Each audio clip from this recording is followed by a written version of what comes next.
Revolutionary salutations to the people of Zimbabwe. Comradely greetings to our masses, to our people. Welcome to yet another episode of the Tete a Tete.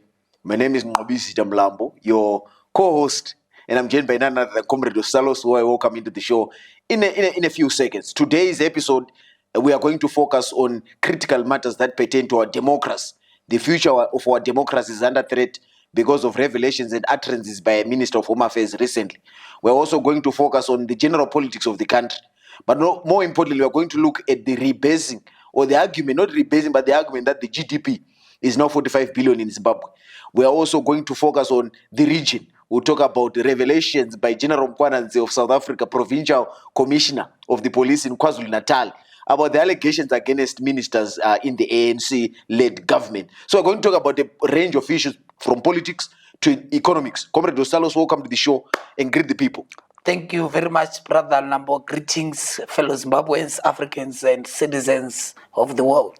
Thank you very much. So, fellow citizens, Comrade Ostalos, Zimbabwe is a constitution. Comrade Ostalos, you and I were heavily involved in the constitution-making process when we were students at the then glorious University of Zimbabwe. You remember when we were, I think, first years or second years. 2018, the first years in our second semester. And we clamored for a new constitution.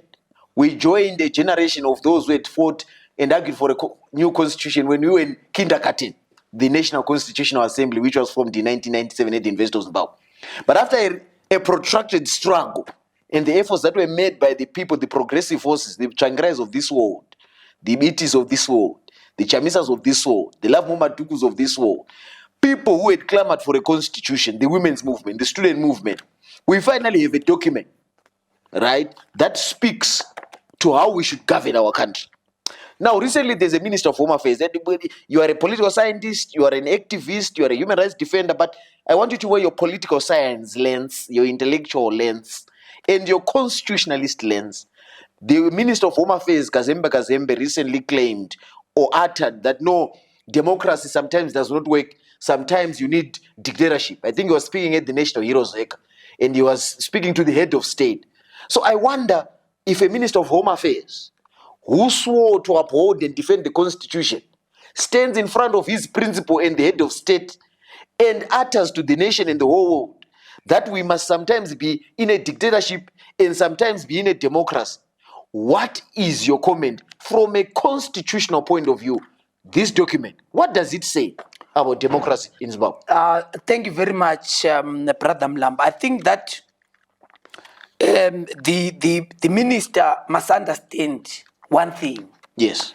The first thing is that the constitution of our country is the most sacrosanct document that we have. Supremacy of the constitution. The supremacy of the constitution. Yes. It makes it sacrosanct. Yeah. Because every institution, including the powers that he and his boss have, are born out of the constitution. So the decency to act as a butcher of the constitution is actually a sad thing for someone who must be upholding the constitution. Yes. Because you must understand, Brother Mlambo, that for ZANU-PF, which masquerades as a liberation movement, because we know that for all intents and purposes, it is no longer a liberation movement. Firstly, ideological. It has deviated from the ideological underpinning of the ZANU-PF that was in the liberation struggle. Yeah. Number two, it has become an antithesis of the central strategic objectives of the liberation struggle. What were those?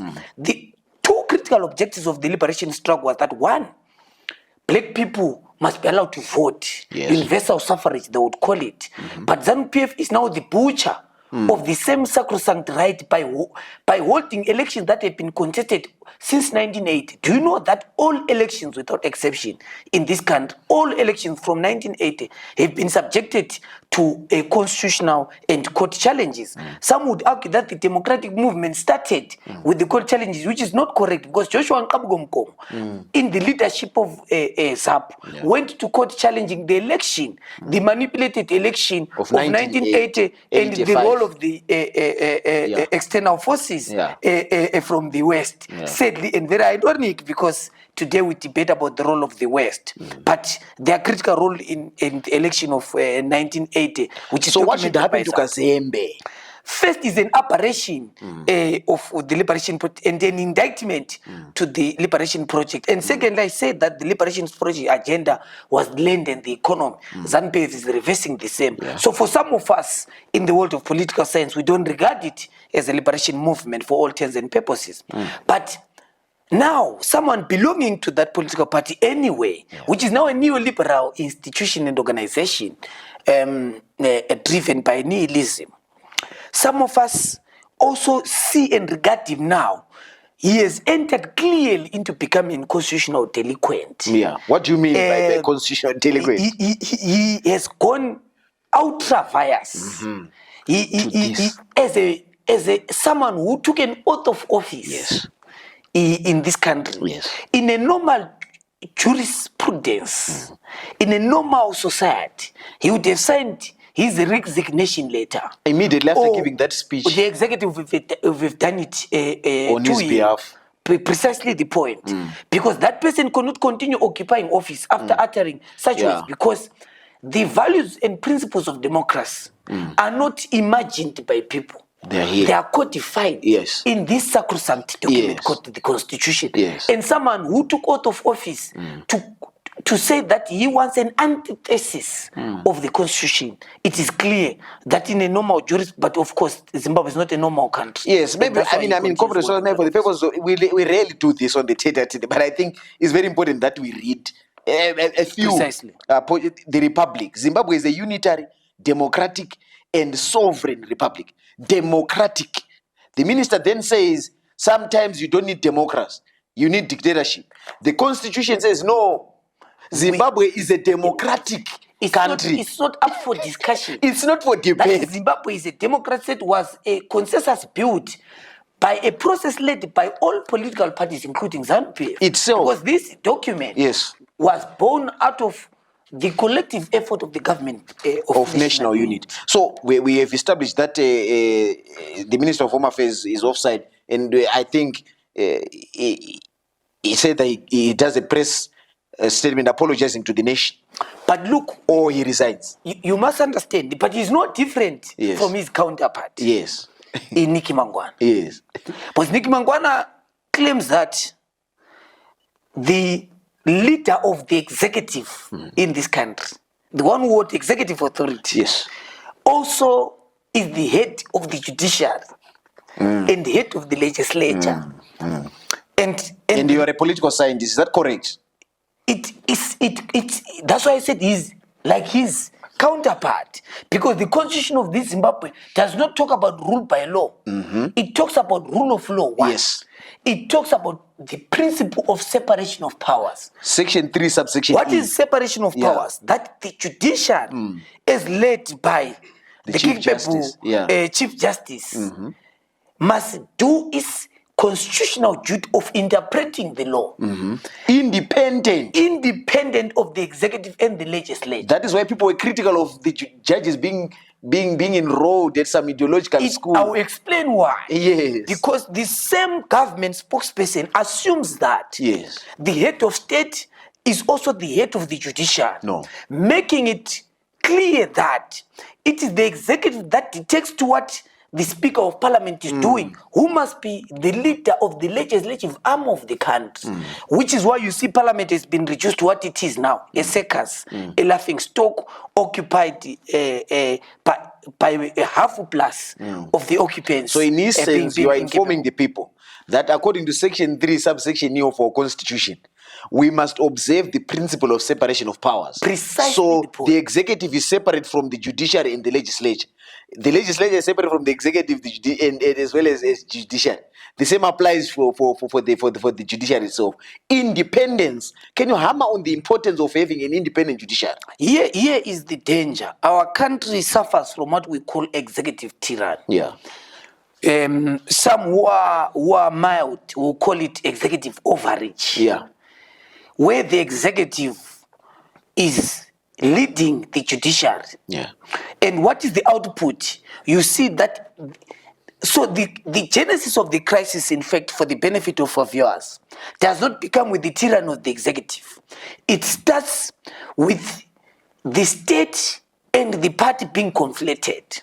Party state. The conflation of the Dr. state, Jabusile party, Shumba, and Comrade the Ostalos, military. sorry to cut you, but Dr. Jabusile Shumba actually wrote a book Precisely. called Party, Military, Business, State Complex. You can't separate here. You can Precisely. continue. So this is the crisis in our country. The fact that you cannot separate an activist of a political party and an employee of the state. That's why Nicky Mangwana can reduce himself to the spokesperson of the Women's League of a political party. Yet he is a permanent secretary of the government. So he does not find fault in saying that the head of state is the head of the judiciary, is the head of the legislature, because in practice, this is the reality in our country. But constitutionally, it is the opposite. That's why some of us talk about the need to implement the constitution, not to amputate. That's why you see that the challenge of executive tyranny is the fact that judges can now then be invited not just to a political education program led by the executive, but a political education program by a political party. That's why progressive lawyers and sane lawyers in the noble profession took measures to ensure that that madness is stopped. So the overreach of the executive will then bring you to a politically motivated judgments. That's why you see people staying more than 100 days in prison. That's why we talk about political prisoners. It's coming from a motivating culture of executive overreach. It's coming from people who sing praises and build executive tyrannists. You now go to parliament, the same problem emerges. The executive, we're not talking just about the head of state. When we give so much power to the executive contrary to the constitution, what emerges is Mthuli Ncube, a member of the executive, saying that he borrowed plus 26 million US dollars to fund the inter-exchange, whatever they call it, the Mbuzi roundabout. Was by all standards, but we don't want to go there. Mthuli Ncube says, I went on and borrowed 26 million outside parliamentary approval. But what does the constitution say? Ready together with the Public Debt Management Act, ready together with the Public Finance Management Act. Mthuli Ncube had the decency to go there. But who is going to inherit? That's why ordinary Zimbabwean must care now. But the intention of the tete is bring consciousness to ordinary the people. Why should an ordinary Zimbabwean, not those who oppose ZANU-PF, an ordinary Zimbabwean, including members of ZANU-PF, they must worry when Mthuli Ncube says, I borrowed outside parliamentary approval, an extra 26 million without parliamentary approval. They must worry because this will mean that the burden of repaying the debt is not going to be on the elites. The burden is not on gringo elites. The burden is going to be on ordinary people and ordinary Zimbabweans. Through taxation. Through taxation. That's why now people find goods going up. It's because people are being overtaxed. It means that vendors are going to be taxed. When there are more taxed informal traders, it means that price of goods will go up. When the price of goods go up, it means Zimbabweans can't afford. Which is why 38% of Zimbabweans are living in extreme poverty, which is less than 50 cents US dollar a day. So that is the challenge, which is why lecturers are on strike at the University of Zimbabwe and all other universities because of earning a salary below poverty data line. Because Mthuli Ncube is now taking more money to ensure that he services the debt from ordinary poor. Not for social protection, health, education and stuff. So moving on, speaking of the Minister of Finance and Economic Development, the professor, he recently indicated that the country's GDP rose by 2.9%, I think. It's now around 45 billion US dollars. So the Zimbabwean economy is now worth 45 billion US dollars. And GDP is essentially the goods and services in the economy divided by the population of the country. So Zimbabwe is 45 billion rich. So I want your comment there. Is the GDP reflective of the material conditions that are on the ground? If our people don't have clean, safe and potable water, if our streets, if you travel in Harare today or any city or town or village, you don't find street lights, yet we have a GDP of 45 billion. That has grown from 20 billion in 2018 to 45 billion. Is GDP enough a metric to use to measure the quality of economic growth. Is there economic growth in this country? So here is the danger, Brother Mlambo, of governing without a governing philosophy. The reason why some of us are social democrats and believe in democratic development of a state is not political rhetoric. It's an ideological disposition that must inform us when we govern. And this is important because when you talk about economic growth, what Mthuli Ncube is talking about is what we call ruthless economic growth. Can you explain that further? Ruthless economic growth is a jobless growth. Yeah. It's growth that is quantitative. It's growth of figures, of numbers, which is quantitative in nature, and growth that is not qualitative. While if Mthuli Ncube was understanding philosophical what growth must mean for ordinary Zimbabwean, which is the purpose of government and being a minister, is that my growth, the statistics in books, must not be to please the IMF and the World Bank and the Paris Club of Lenders. It must be about informing the quality of life for ordinary Zimbabweans. Let's look at the quality of life of Zimbabweans. Yeah. People don't have access to health in our country. Proper health care. Zimbabweans are doing what we call out-of-pocket finance of their health challenges. Secondly, the growth is jobless because over 90% of Zimbabweans are unemployed. By all standards and statistics and data and sources, Zimbabweans are highly unemployed. They're living in the informal sector, eking out a living through the informal sector.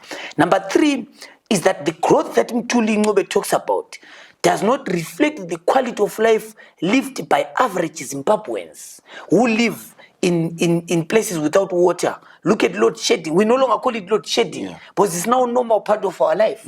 That electricity is gone. It's going to come back. It's now normal. If you look at children that were born from 2014, 15, thereabout, some of them have not seen water from their tap. If you go to 2000, not even 2014. If you go to Chabalala, there are children who have never seen water from there. And this is in urban areas. So when are we going to talk about development and electrification of rural areas? When are we going to talk? When we're still struggling in urban areas, when are we going to, when the highway from Bulawayo to Victoria Falls is infested by potholes, when are we going to talk about building roads in the countryside? So this GDP, 45 billion worth of GDP, what do you think is the motive behind it? What do you think is the motive of that figure? Mthuli Ncube is a neoliberal. Okay. Mthuli Ncube believes that we must run an economy on propaganda. Mthuli Ncube thinks that an economy can be run on slogans. He knows it because Mthuli Ncube is a trained economist. But he knows that he is part and parcel of a kakistocracy. So in a kakistocracy, you follow the rules of the game. You must print more money. For example, Mthuli Ncube was very clear before he went to the Ministry of Finance that the first thing he's going to do is not just rebasing the economy. Mthuli Ncube was clear that I'm going to remove bond notes as a currency, official currency of the country. And some of us, and I have to clarify this, Brother Mla, when he talks about currency, people think that we are against our own currency and unpatriotic. No. We are very patriotic. The Tete believes that we must have our own currency. Not even the US dollar. But our principles are clear. We don't start there. But the local currency is into the future. The president must be dealing with our gold reserves, microeconomic stability, production. We must first produce. Those are basic economic principles. Do you know, speaking of production, the government's own statistics indicate that only 2.3% is what SMEs contribute to exports. Precisely. But if you want to grow, so if you look at countries like your China, your Singapore, Taiwan, Japan, those countries that we call East Asian tigers, the way they grew was through export-oriented growth. Precisely. But not exporting raw platinum or gold. Some of these countries never any mineral, like Taiwan and stuff. But today they are the major players in technology. You know, those chips, not chips Precisely. To eat, but you know, the technology chips that we use in our devices. Every device, a computer and so forth, is a chip. They are made in Taiwan. You look at Singapore, you look at South Korea, manufacturing of ships, manufacturing of Samsung, manufacturing of cars, and some of the cars that are dumped to Africa and to Zimbabwe in particular. If you are not productive and export quality goods onto the global market, forget about growing your economy to reverse 90% of economic informality to make it 90% or 95% of economic formality. So that the question comes back.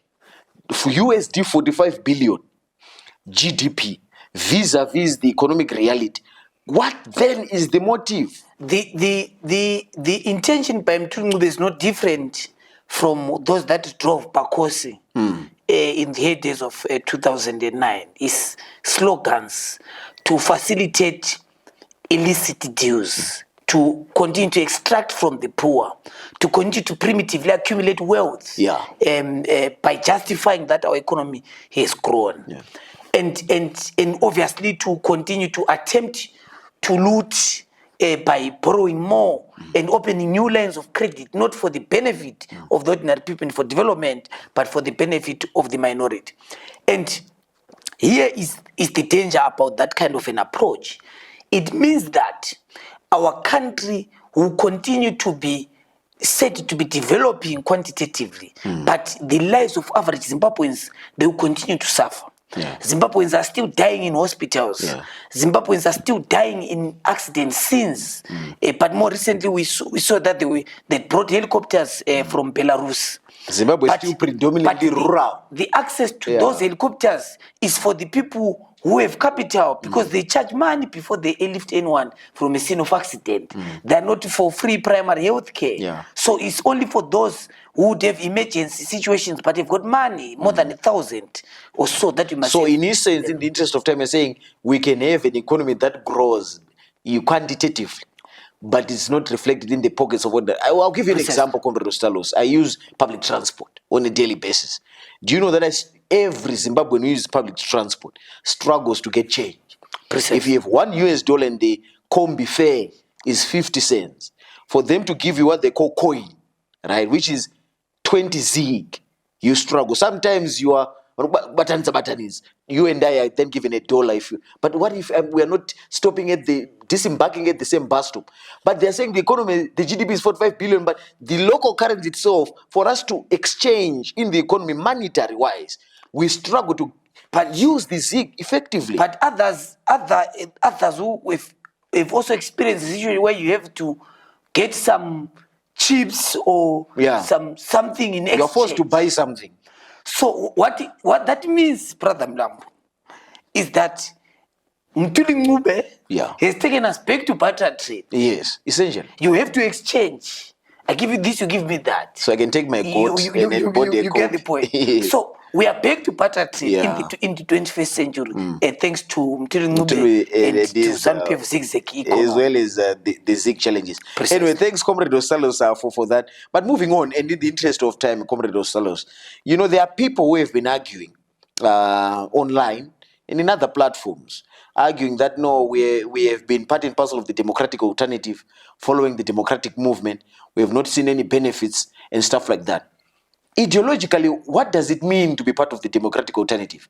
Are you in the democratic alternative as a member, a supporter, a voter, or the elected official for trinkets, for monetary value, or you are there for the socio-economic transformation of the motherland? No, thank you very much. You see, the liberation movement is instructive. What we call the liberation experience, if I'm to call it that way, is instructive of what a struggle is. Yes. Not just in Zimbabwe.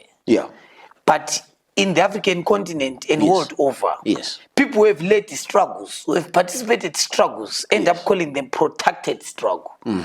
It means that the struggles of ordinary people world over, and the oppressed in particular, Africans in general, understand that it's a long and winding struggle. It's not a one-day wonder. It's a struggle that people ought to understand that it requires principles, values.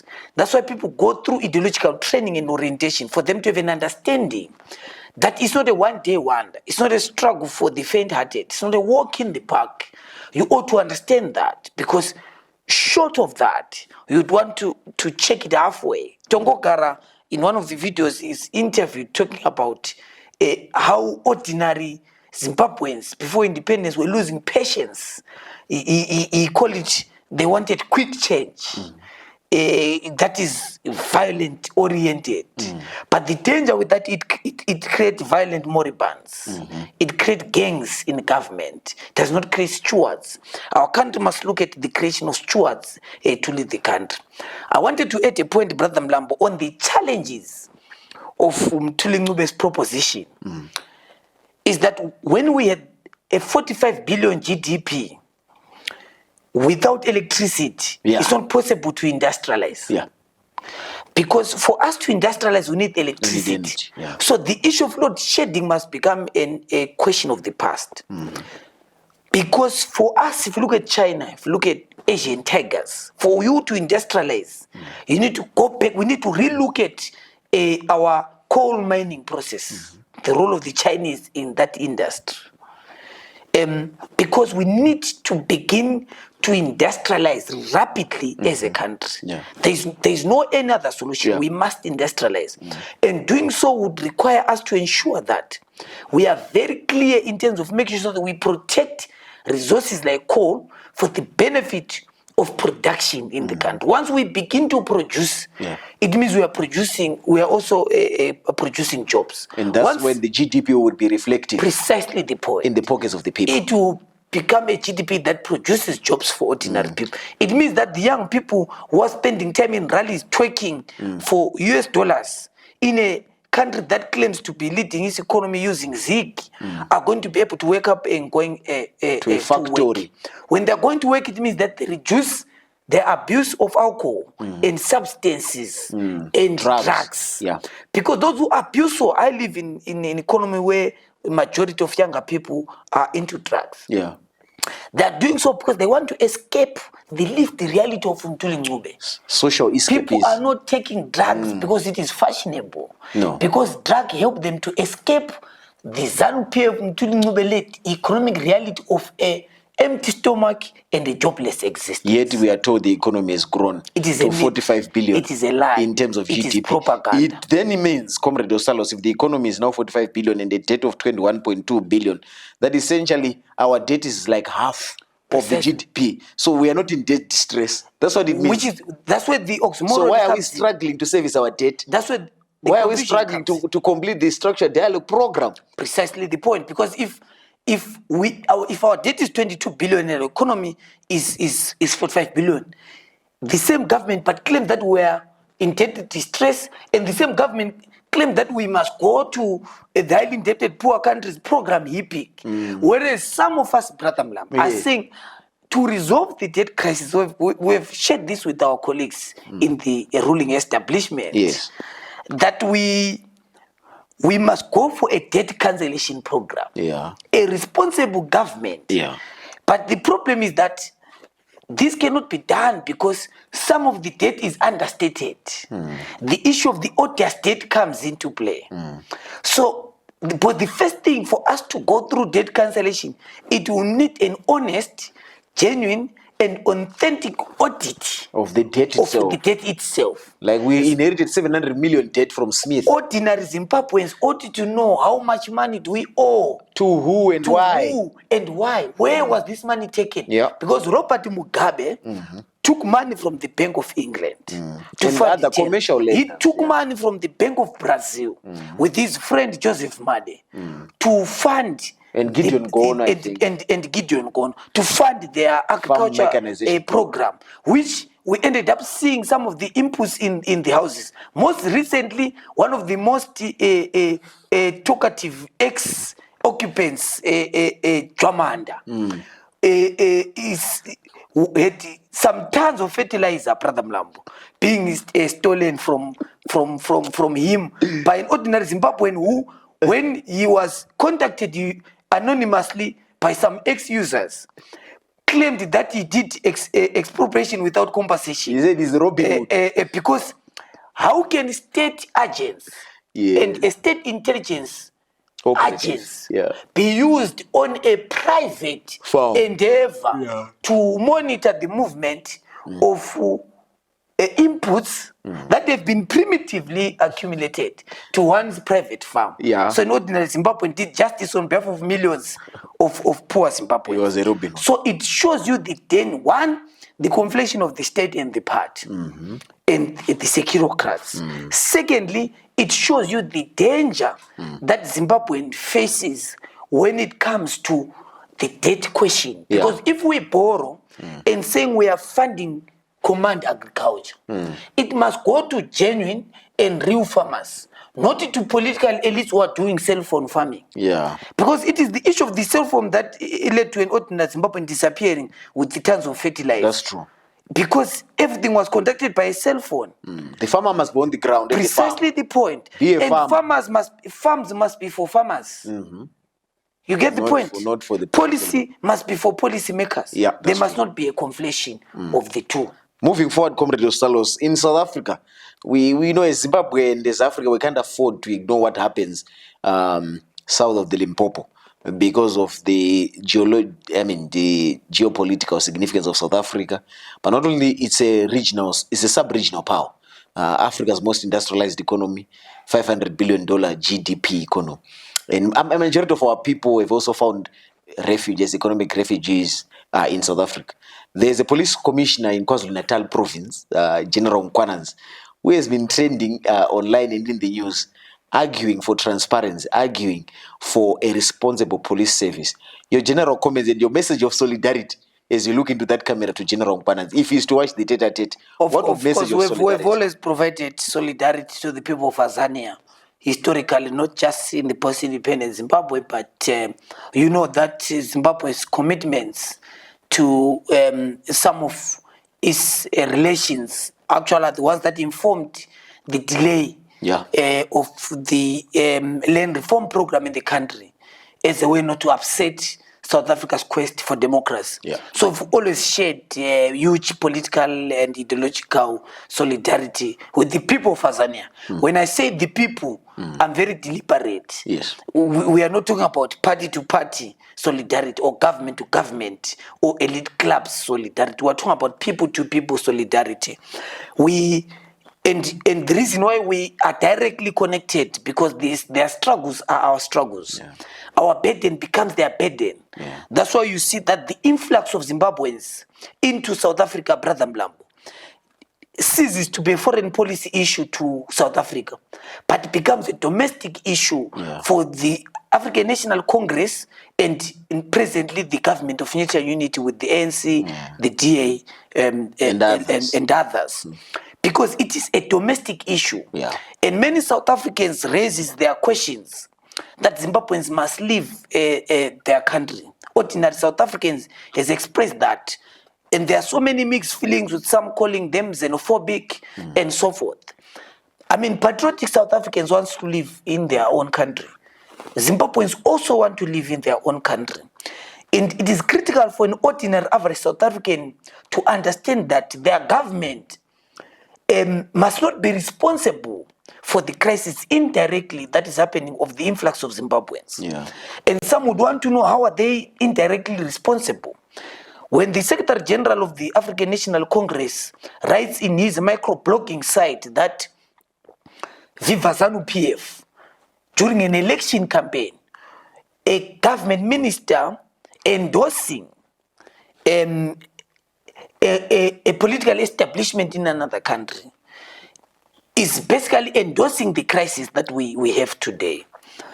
And this is the problem that we face as a region that we must resolve. That SADC as a bloc, the African Union, the leaders therein must call each other to order when there are problems in their own countries. Not to have solidarity that endorse problems in countries in the name of liberation solidarity. So South Africans end up inheriting the problems that they created partly by endorsing processes that have been condemned regionally and internationally, and more importantly domestic by ordinary Zimbabweans. Also, you realize that the pronunciation by General Mkhwanazi are a breath of fresh air to police service, not only in South Africa but in the region. One would have hoped that when the Minister of Police Home Affairs in our country uttered utterances that are unconstitutional, the Commissioner General of the Police would have moved in swiftly to ensure that the constitutional delinquent minister is brought to book and the law takes its course. But in the case of our country, the opposite is true. The police service is reduced to be an arm of a political establishment, which some of us have condemned and we must condemn, but also pass our solidarity with the progressive police force in KZN, and hoping that the spirit of such professional, ethical leadership, of course, the setting up of a commission is obviously another problematic approach, because it will inspire our friends in the country to resolve problems by setting up commissions. Commissions don't solve deep-seated and political questions in the country. Leadership must be decisive. Leadership must be decisive. Thank you very much, Comrade Ostalos, for joining us on today's show. We'll call it an end, I think, in the interest of time.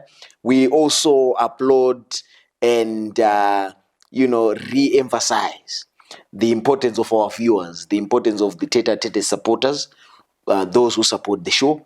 Thank you very much. We do not take your support lightly. We also acknowledge those who are not in agreement with our views. That's the whole point of having this platform. We are not to agree with everyone and anything. The whole idea of a democratic society is envisioned in this document. So Zimbabwe is a democratic society, and in democracy, debate, public debate, is something that should be healthy and something that we should tolerate. So, Comrade Ostalos, we use this platform to propagate social democratic ideas, but at the same time to educate and conscientize the mass of our people that the only solution to the plethora of challenges we face is a developmental state anchored on the values of social democracy. So long live General Mkhwanazi, and long live all progressive forces on the African continent and in Zimbabwe. Till we meet again next time, better is not good enough. The best is always yet to come. Long live the Constitution of Zimbabwe. I thank you. Thank you. Thank you very much.